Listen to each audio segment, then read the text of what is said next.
SuperTalk Mississippi media production.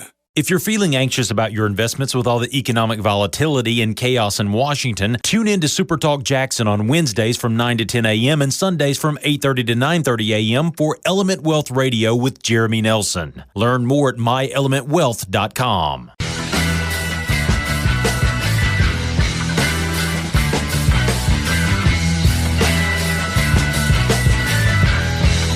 What's up, everybody? Welcome in on this Tuesday edition to the podcast. I'm glad that you're here. My name is Michael Borky, and I always appreciate you being here. Wherever you are, however you're listening, I'm just thankful. And let's get into it. A couple of football things we've got to get to tonight. Pete Golding finally talked on record about the exit, Lane Kiffin's exit, and the things that have been said recently and stuff like that. He gave comments on 3. We're going to talk about those tonight. And then also Kewan Lacy being a cover athlete for the college football video game. Really cool stuff. And so we'll talk about both of those things, read some of your comments, and get out of here.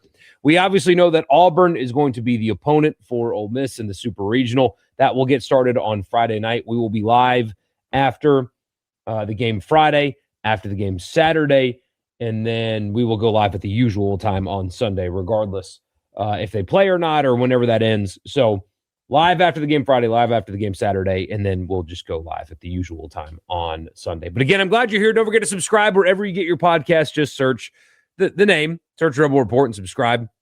And if you like what you hear, leave a rating and a review. And also on YouTube as well. Like, subscribe, comment, all that good stuff. I would appreciate that. This edition of the show is presented by Scruggs in Saltillo. If you are within driving distance, that is the place to go for anything.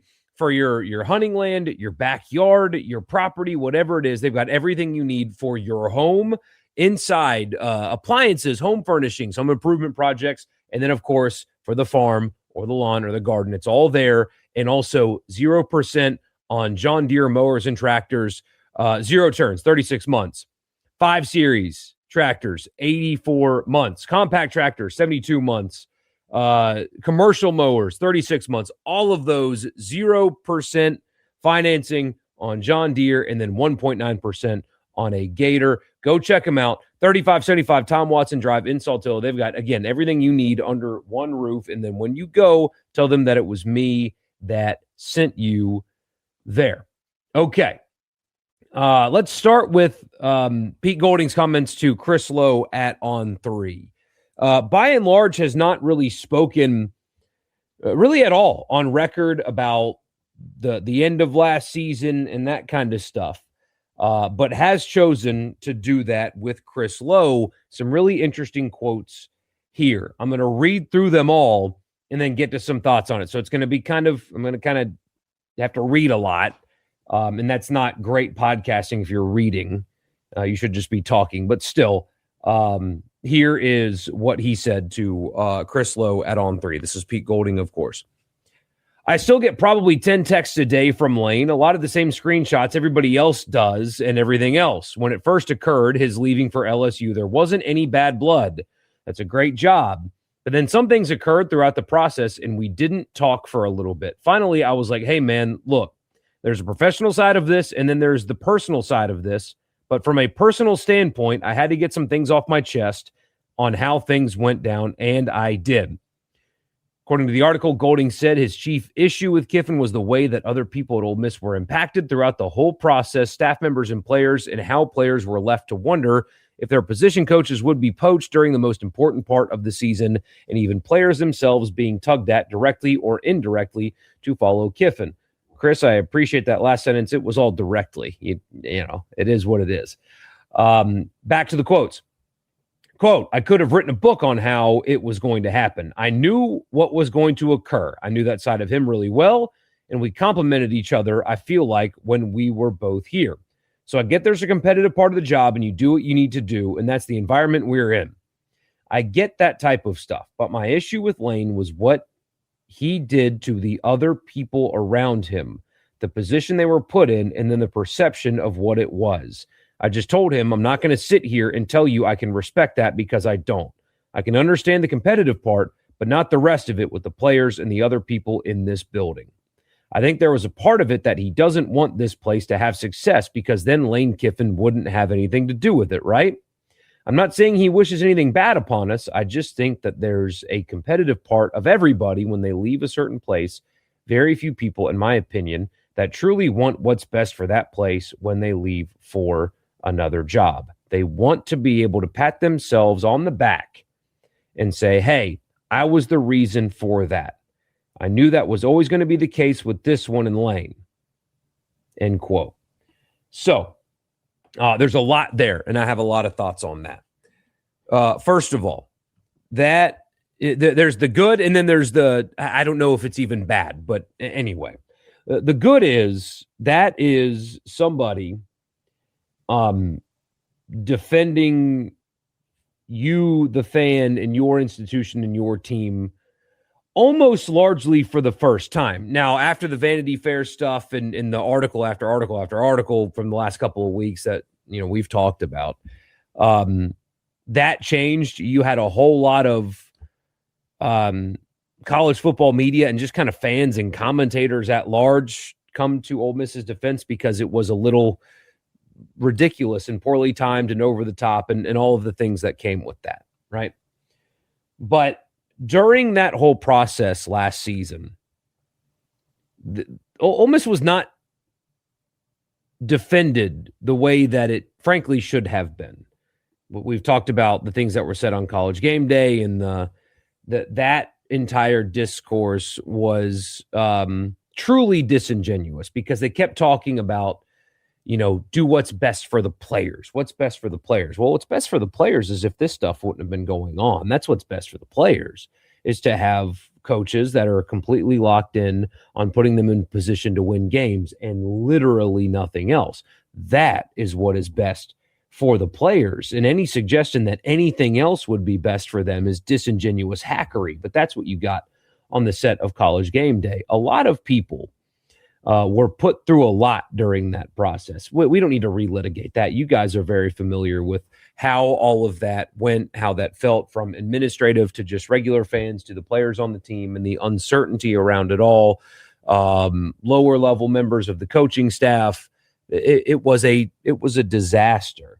You can leave a place and it be the right decision for you, and you can do it the right way. I know it's apples to oranges, but I would love to retire doing what I do and exactly for whom I do it. I love the people at SuperTalk. My direct boss and then the owner and the CEO of the company have done things and supported me in ways that a lot of people don't get supported by their employer. They've been incredible to me. That they've supported me through a lot. There's been a lot of stuff since I moved here 12 years ago that they've been a part of, and they've witnessed and they've supported me. Knowing that if I get an opportunity that I have to leave for, that I just feel in my heart I have to leave for, there will never be a time where I will look back and speak negatively, publicly or privately, about my employer, the place that has stood by me through a lot and supported me through a lot. You can leave a place and handle it the right way, and that did not. And it was frustrating for a lot of people, and I understand why Pete Golding would talk like this on record to Chris Lowe, and the quotes are good. It's well said. It's well thought out. It's not necessarily, throwing him under the bus, but it is saying, hey, I confronted him and told him that the way he did it was wrong, and stuff like that. There's more quotes in this article about along those lines that should make you as a fan feel good about the person that is leading your program. Does it mean you're going to go win a lot of football games? No. It doesn't mean you won't either, but just because, you're talking good on record doesn't mean the football is going to be good. But you have somebody at the top of your program that is going on record to defend your program. That should feel good, because especially down the stretch last season, you obviously didn't have that. And you also didn't have somebody that promoted your program the way that it could have been. You could have had somebody get invited to New York for the Heisman ceremony, or at least get closer, and that didn't happen because the attention and the focus was taken elsewhere. And so I get the frustration coming from the now head coach at Ole Miss about how all of that went down. And then, as we talked about, I guess it was last week, the frustration about the tampering stuff. You guys know all the stories and what Ole Miss had to deal with. We've told you 100 times how the last few days in particular were for that roster. All kinds of schools driving the prices up on players like a Kewan Lacy, like a Will Eccles. So many of those players were just very openly tampered with. And nothing happened, obviously, because nothing has happened really to anybody. But for that team and those players to go through everything that they went through, and then to have Dabo sit behind a podium and do that and make you look like you're the reason that college football is the wild, wild west, and all that stuff that came from that's got to be incredibly frustrating as well. And so I get why you would go on record to defend yourself. I understand and sympathize with that. You guys may not like my take on this, though. I wouldn't. This would be the last time that I would talk about it. This would be the last time, if I were anybody at Ole Miss, that I would talk about Lane Kiffin, his leaving, his exit, LSU, outside of the context of when it's game week and you're playing the LSU football team. I wouldn't talk about this anymore. You've said it. You said it well. You talked about it. I wouldn't do it anymore. I would completely move on and detach myself from this discussion moving forward, because Ole Miss has largely been silent. They've largely been silent around the Dabo thing. They've largely been silent around all of this stuff. I mean Ole Miss, not random fans on Twitter. People seem to think that like one burner account means the whole fan base and coaches and ecosystem is also that. It's bizarre. But anyway, I wouldn't do it anymore. This would be the last time. When all of that stuff was going on, you didn't address it, and it was the right move. It was almost like you were just watching somebody dig, and they broke their shovel, and you just tossed them another one, and they just kept digging, right? You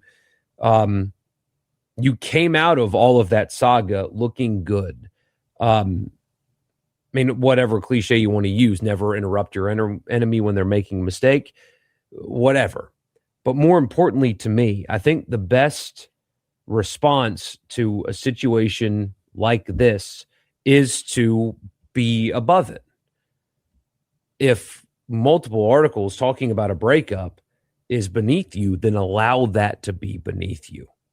And don't go down to that level and contribute to that. Don't fan those flames. Don't insert yourself into that part of this football game that's coming up in week 3. My response moving forward would be, if I am asked about it, like when he goes to media days, I think that's going to be the next time you hear from him. If he gets asked about LSU, guys, I got Louisville in week 1. It would be irresponsible for me as a coach to be talking about a game that's happening weeks later. I don't have enough time, and there's too much work for us to do on Louisville to be talking about another game. And end it. That's what I would do. That's what I would say. Because the more you talk, the more you look like him. And I don't think after what's gone on, you want to look like that. So I would avoid it moving forward. You as fans, I think you should feel good that you've got a coach that cares, that is defending you. But the best way to respond to everything that's happened is to just go win football games. That's the best way to respond to it. The best way to respond to Dabo, even though, again, I understand why it's so frustrating because of what happened to that roster at the end of last season. It's a joke what happened to it. And largely for it to stay intact is amazing how they were able to pull that off. So don't get that twisted. But the best way to win this Dabo situation is to let him go get beaten week 1 by 35 points and then lose 6 games again. And then all of the media that praised him, and especially his local guys that cover the team, that talked about how he's, look at how virtuous Dabo is, and he is calling out the dirty, rotten college football. When he goes and loses 6 games, they're not going to care that he called out the dirty, rotten college football. They're going to want to ship him out of town. And so if you just don't say anything, you don't engage, you sit back, you win games. He doesn't. He looks like a fool, and he gets fired. And the question is going to be, why didn't you adapt? Not, look at how virtuous you are. And it's the same thing in week 3. This is just me. From an institutional level, I know fans are going to do what they do. I wouldn't troll at all. People are talking about getting juice and putting juice on the sidelines. Hell no. I would not do that. Get that as far away from the game, in my opinion, as possible. Don't have Bentley do the "are you ready?" Treat that game like as normal of a game as possible. I'm not saying don't create an intense environment. And the chants and all that are going to be there. Grove tent decorations, all that's going to be there. But I would treat that game like another SEC home game. And if you win, I would walk off the field and not treat that any differently either. I would shake hands with the other team. I would go into the locker room and I would tell the team, it's one game. You've got 9 more of these to go. You got to lock in and get ready for Gainesville next week. You're going to get asked questions in the post game. If you win, how good does that win feel knowing that it was late? It can't feel good. You don't have time for it to feel good. It's not even October yet. So there's a long way to go. All those answers, that stock stuff. Because if you make a season about one game, it's going to cost you other games. If you feed into this beast, you're going to only allow it to grow. And so the best course of action, in my opinion, for Pete Golding, for Keith Carter, for anybody involved in this, would be to not make reference to his exit or anything anymore. You said your piece on record. Just focus on the season. A program is a lot bigger than one person. This roster is really good. Week 1 opponent is quite good. Louisville has a chance to be ranked when the season begins. Make everything now moving forward all about that, and don't talk about him anymore. That would be my advice. Talk about the video game cover after I tell you the podcast is brought to you in part by Logan Smith Shelter Insurance. Anywhere in Mississippi, he can take care of you anywhere. 601-823-3500 is the phone number for auto, home, life, or insurance for your business. Again, auto, home, life, or business insurance anywhere in Mississippi. Give him a call. It's worth a 5-minute phone call, right? What's a phone call going to hurt you? It's not going to hurt at all. Even if you have insurance, you're going to love the service and the quote that you get from Logan Smith at Shelter. So give him a call, 601-823-3500. Tell him that it was me that sent you there. All right. Kewan Lacy gets the cover of the college football video game. Like the main cover. You have the deluxe edition or whatever that has like a lot of people on it. But the main cover has Dante Moore from Oregon, great player, thought that he was going to enter the draft, chose not to. Malachi Toney, unfortunately, you guys are very familiar with Malachi Toney. He is a superstar, an electric football player. And then Kewan Lacy on the cover of the college football video game. That is an extremely cool thing. And beyond just being on the cover of the video game, I think it's deeper than that, because what a company like EA Sports does, they create covers and do stuff like this to create buzz. They wouldn't do something that they did not think was super marketable and that would not sell. They're not going to slap. They choose 3 cover athletes. They're not going to slap just some random joker on the cover that they don't think will contribute to selling more of these games. So it's a little bit deeper than, oh, cool, he's just on a cover. This is, to me, a great example of validation that you can go to Ole Miss and be a nationally marketable star. By the way, without Lane Kiffin. Lane Kiffin's not the coach at Ole Miss anymore. Kewan Lacy is Ole Miss's running back with Pete Golding, the head coach. And that led to being a cover athlete for the college football video game. And when you have all of the discussion that you have had lately around, can you win at Ole Miss? You can't win at Ole Miss. You can't get good players. All the crap that came from that Vanity Fair article, and the implication that only Mississippi has problems with historical issues, and that causes pause with players, and all of that discourse happened right to your program. It responded by getting 3 4-star players like literally the next weekend, all of which not from the state of Mississippi. So I guess they forgot to get the memo when they visited and committed. But more importantly, you can be a nationally marketable star while playing football at Ole Miss without the lightning rod that is Lane Kiffin being on the sideline. That, to me, is really significant, and it validates what your program has been, what your brand has become, and what it can continue to be as long as the wins keep happening on the field. So I'm really happy for Kewan. He's the kind of guy that his play has earned that. I know that Trinidad's attorneys implicated that this could have / should have been him when he was petitioning to get an extra year from the NCAA, and that fight caused him to miss out on this opportunity. If that is true, think about what that means. That Ole Miss had a guy that was supposed to be on the cover. He couldn't do it, and they replaced him not with Julian Sayin, not with Marcel Reed. They replaced him with another Ole Miss player. That means something. So that's it's a big deal. All right, we'll get to your comments after I tell you the podcast is brought to you in part by Priority One Bank, 16 locations in Mississippi.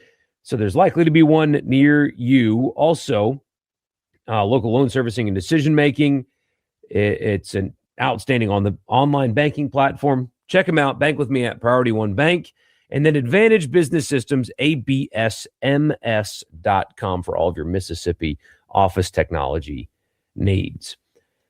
All right, to the comments we go. Pretty neat to see an Ole Miss player on the cover of the video game. Don't think very highly of the actual game, and I don't plan to buy it, but this is more about exposure and recognition. I was a video game guy. I grew up, what we would do, I think I've told this story before, but we would go play outside all day. And then when curfew would come, we would go hop on Xbox Live and play until like 3 or 4 in the morning. So I grew up on both. We got sweaty and dirty and scraped our knees, playing baseball or whatever, manhunt in the neighborhood, and then we'd go play Xbox. So I got to be a gamer and also like literally, go play games outside. But I never really liked the sports video games. It was Call of Duty. It was Halo. Halo was a big one for me. It was that kind of stuff, the first person shooters more than it was the video games. As we know, Trinidad was going to be on it, but Lacy still a great choice. He deserved more national attention last season and didn't get it due to his coach. Yep. We know the story on Golding confronting Kiffin the night before he left, and we probably don't know the full extent of it. Yeah, I mean, that confirmed it to be true, did it not? But, I mean, we'll never know all of the details there. And, maybe we don't need to know. You got, like, we all saw enough of what happened to get a pretty good idea of exactly what went down. You have heard on record from a lot of players at this point about that. And, that's why I keep saying, the story's been told. Everybody knows now. The college football ecosystem outside of the southeastern bottom of Louisiana views him unfavorably for it. So now, move on, move forward, turn your direction forward, and don't look back again. Take your rear view, take it down. Don't even put it up anymore. If regulation against LSU ends in a tie, I think the game should be decided with Pete fighting Lane at the 50. And let's be real here. If Lane wanted Pete over Blake Baker, hypothetically, if Pete left, LSU would let Baker walk. LSU fans acting like Baker dances circles around Golding. Of course they are, but you can't. You can't read Twitter too much. Lane is on some sort of Twitter timeout other than the dog's account. And hasn't the dog account also been put in timeout too, it seems? It's obsessed about it in his head. I think that will affect the game on September 19th. I tend to agree. Have no doubt LSU will be good under him. I have no doubt either. I think they will be. But if I'm an LSU fan, I am concerned about the obsessive behavior and brat behavior about Ole Miss. I would be too. I mean, how much of it is distracting? He's troll. He's always going to troll. You just got to get used to that, right? I mean, it's always been his thing. But when trolling becomes obsessive, how much of that then becomes distracting? We'll see. Maybe not at all.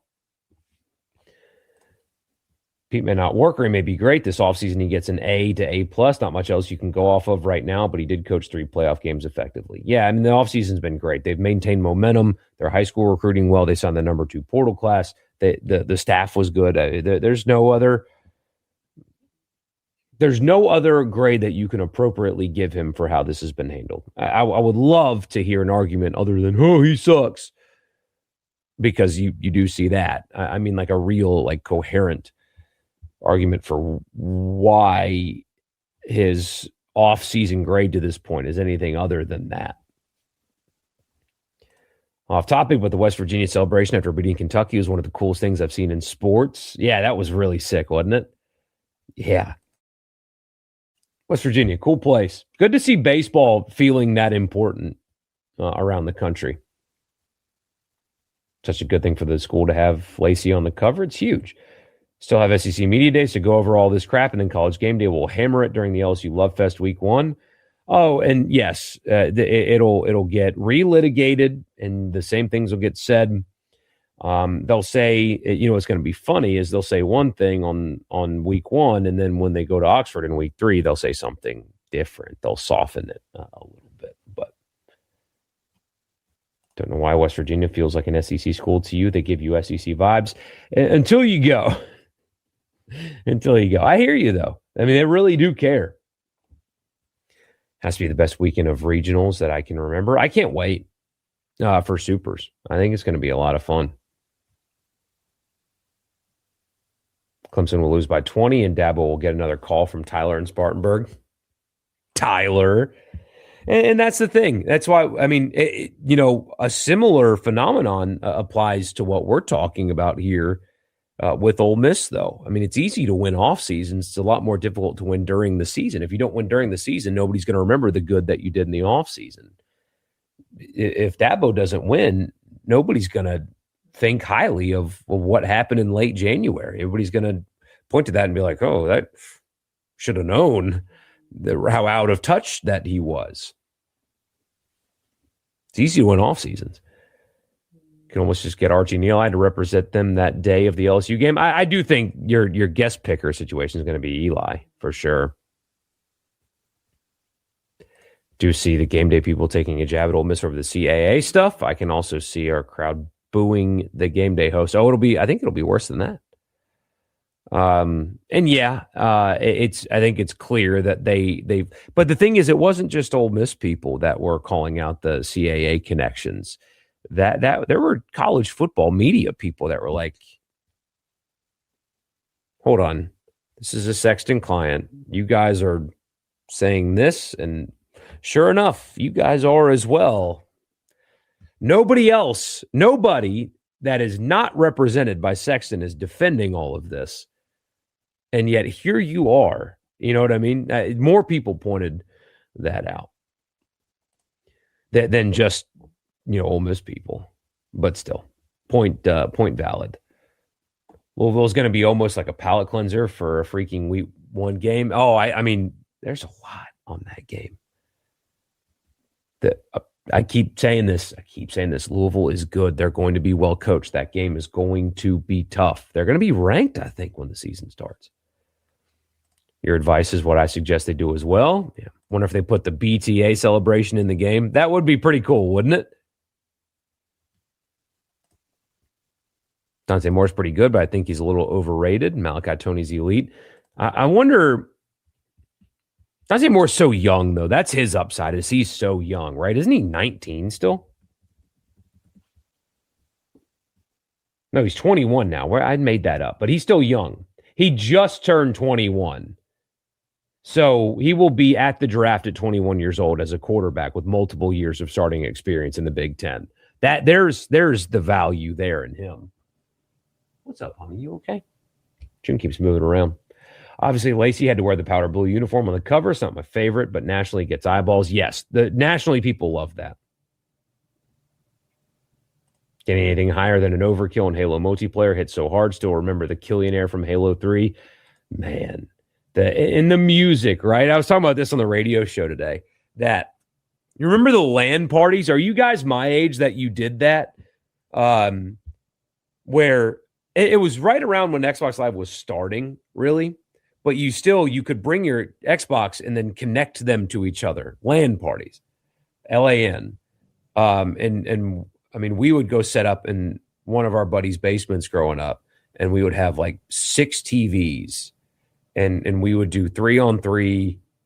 I mean, all night we'd play Halo, and we'd do campaign, and we would play each other, and then you would wake up at the sleepover, like uncomfortably laying on a couch, and the loading screen would still be on from Halo, and you hear that music as you wake up at like 4:30 in the morning at a sleepover.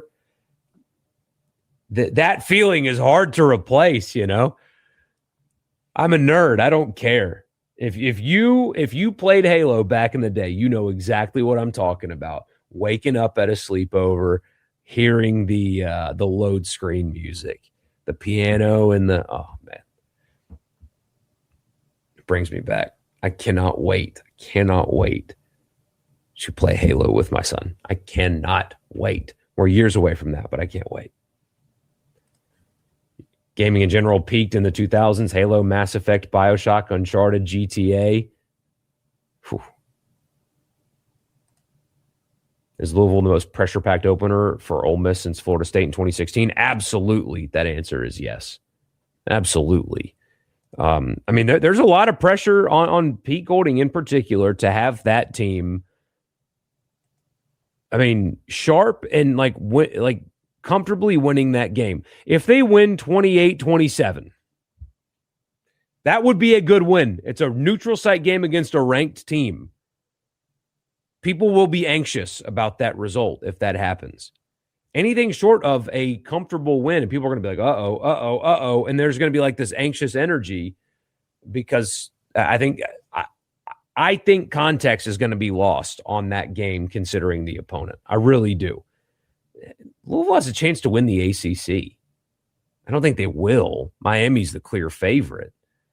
But they have a chance. They really do. Never played the original Halo trilogy. Plan on doing that soon. You got to. So the first one, it came out a long time ago, and you'll be able to tell. You'll feel that. But, man, 2 and 3 are just so good. They are so good, and they still hold up against years and years and years gone by, and they still hold up. The first one's going to take a little bit to kind of get through. It's slow. It's so much slower than what you're used to now. But what are we talking about? What are we talking about? I'm delirious, man. I don't know what's wrong with me today. We're all over the place. We talked about video games on the radio show today. Jeez. But anyway. All right, guys, you be good. I'll see you on Thursday night for a super regional preview. And then, wait. No, since we're going live multiple times this weekend, hey, no Thursday stream. We'll just go live after the games Friday, Saturday, and then Sunday. That's what we'll do. Instead. So no Thursday stream this week. We'll just go live right after the games. That's what we'll do. I'll see you guys Friday night. Hopefully not at 1:30 in the morning this time. I'll see you then. I really appreciate you. And hey, and enjoy your baseball this weekend, and I'll talk to you when the games are over. See you then. A SuperTalk Mississippi media production.